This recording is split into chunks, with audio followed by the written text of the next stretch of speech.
जादुई टीवी। सुनो, तुम्हारे बाबूजी तो कब के गुजर गए। अब उनका जो सामान है वो पड़े पड़े कबाड़ा हो रहा है।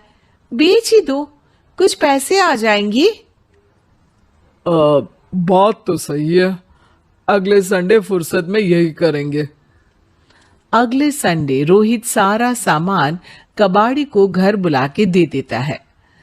तभी उसकी नजर बाबूजी की पुरानी टीवी पर जाती है, जो इतने सालों तक कूड़े में पड़ी थी, फिर भी चमचमा रही थी। टीवी तो देखो, जैसे एकदम नई हो। हाँ, बाबूजी को टीवी देखना बहुत पसंद था। उनका सपना था कि वो टीवी पे आए। एक बार मौका भी था जब वो अपने गांव के गाने सुनाने किसी चैनल पर जाने वाले थे, पर मैं और मेरा भाई लड़ पड़े और बाबूजी को घर पर ही रुकना पड़ा। चला के देखें क्या? हाँ हाँ, क्यों नहीं, देख लेते हैं। पर शायद ही चले। बाबूजी ने उस लड़ाई के दिन के बाद टीवी देखना ही छोड़ दिया था। टीवी चालू करने के लिए उसमें केबल वायर लगा दिया जाता है।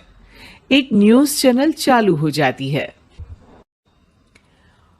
स्वर्ग की सीढ़ी के रास्ते हैं तीन, तीनों के तीन रास्ते हैं संगीन।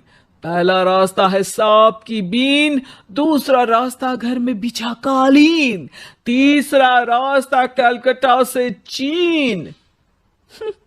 ये क्या बकवास खबर है, कुछ अच्छा लगा दो। अरे आप बोलो तो सही, कोई अच्छी खबर सुना देता हूं। मेरा तो काम ही खबर देना है। अरे बाप रे, टीवी बात कर रही है। हाँ, ये न्यूज वाला मुझसे। हाँ हाँ, आपसे ही तो बात करूंगा ना, आपके घर में हूं तो। अरे ये सपना है क्या? तुम हमसे बात नहीं कर सकते? अरे सपना नहीं भाई साहब, ये टीवी जादुई टीवी है। बोलो, क्या खबर सुननी है, वरना ब्रेक लेने का टाइम आ जाएगा। सुप्रिया घबरा के टीवी बंद कर देती है। वो क्या था? अरे एक बार और चालू करके देखे, फिर से बात करेगा तो चैनल बदल देंगे। सुप्रिया फिर टीवी चालू कर देती है। अरे ऐसा कोई मुंह पे टीवी बंद करके जाता है क्या? मुझे बुरा लगा आपका नेचर। चाय पानी तो पूछो। सुप्रिया टीवी के बटन से चैनल बदल देती है। अब टीवी पर एक फिल्म चल रही है। अरे ये तो सूर्यवंशम है ना? हाँ, और ये ठाकुर को जहर की खीर दे दी और उसको पता भी नहीं है। ए भाई, खीर मत पीना, उसमें जहर है, मत पीना। ठीक है महाशय, जैसा आप कहें। हाँ। अरे आपकी बात मान ली, पूरी पिक्चर ही अब तो बदल जाएगी। मतलब ये सच में जादुई टीवी है? तभी वहां कबाड़ी आ जाता है। भैया, टीवी के 150 रुपए दूंगा, चलेगा? अरे 1.5 करोड़ में भी ना दे तुमको ये टीवी हम। अरे 1.5 करोड़ खरीदने को होते तो तुम्हारे घर में ये पानी चाय नहीं पीता, अंबानी या टाटा के घर बैठा कोल्ड कॉफी पीता। रोहित कबाड़ी का हिसाब करके उसे वहां से चलता करता है और अपने भाई शशिकांत को फोन लगा के बुलाता है। शशि थोड़ी ही देर में वहां पहुंच जाता है।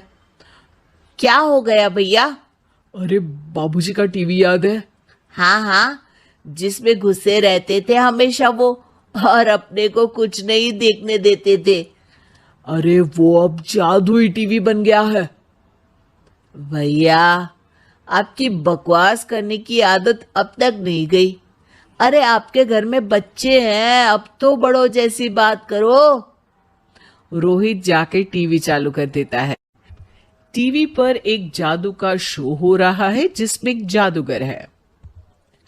अब मैं अपनी टोपी में से कबूतर निकालूंगा। श्रिंग ब्रिंग शरिंग बम फोपा फुफी फुफा बाउ।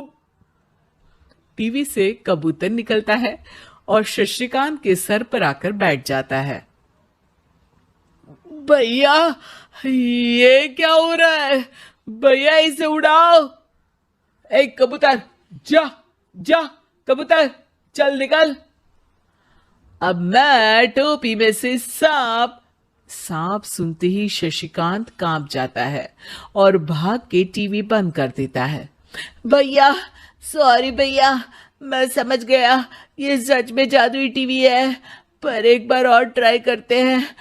पर भाभी कोई दूसरा चैनल लगाओ जिसमें डर ना लगे। सुप्रिया टीवी चला देती है और न्यूज लगा देती है। अरे कितने दिनों बाद मुझे याद आया, बताइए क्या खबर सुनाओ। और ये नया आदमी कौन है? ये मेरा भाई है शशिकांत।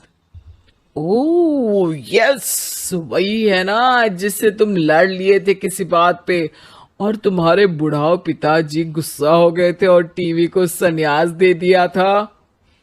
हैं? तुमको कैसे पता ये सब? इस टीवी में रहने वाले आदमी से लेकर कबूतर तक को तुम्हारे बाबूजी और तुम्हारी बातें पता है, इसलिए तो ये जादुई टीवी है। ये टीवी क्या कर सकती है वैसे? तुम जो मांगो दे सकती है, कहानी बदल सकते हो, खबर बदल सकते हो, कोई चीज मांग सकते हो। अरे भैया, ये टीवी मैं लेके जा रहा हूँ। बाबूजी का लाडला तो मैं ही था ना। अरे ऐसे कैसे? मैं बड़ा बेटा था, अब तक मेरे घर में टीवी थी ना। अब तक कहाँ गए थे पिताजी के लाडले? तुम्हारी गलती का एहसास भी है।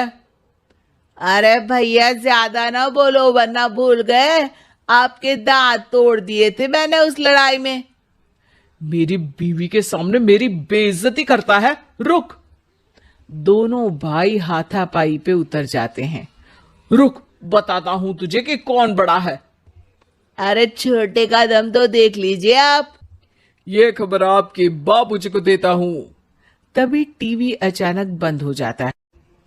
अरे शायद टीवी नाराज हो गया, और लड़ लो। आए बड़े खली बनने। टीवी से एक तेज रोशनी निकलती है और टीवी में बाबूजी दिखाई देते हैं। बापूजी आप? इतना चकरा क्यों रहा है? अपने बाप को नहीं पहचानता क्या? ये तो ऐसा ही है बाबूजी। प्रणाम बाबूजी। अरे चुप कर, तुम दोनों ही उल्टे हो। तुम्हारी वजह से मैंने टीवी में आने के सपने को छोड़ दिया, तुम्हारी लड़ाई की वजह से। और तो और, जितना मैं अपनी बीवी को नहीं देखता था उतना टीवी को देखता था, वो भी छोड़ दिया तुम दोनों की लड़ाई की वजह से। और अब मरने के बाद जब मैंने टीवी को जादुई टीवी बना दिया तो भी तुम इसका फल लेने की जगह लड़ रहे हो। अरे तुम तो लायक ही नहीं हो, अब तुमको बाबा जी का ठुल्लू भी नहीं मिलेगा। बाबूजी चले जाते हैं। टीवी बंद हो जाता है। रोहित और शशिकांत गिड़गिड़ा के टीवी के सामने हाथ जोड़ के बाबूजी को बुलाते हैं, पर टीवी सिर्फ धुआं निकालता रहता है।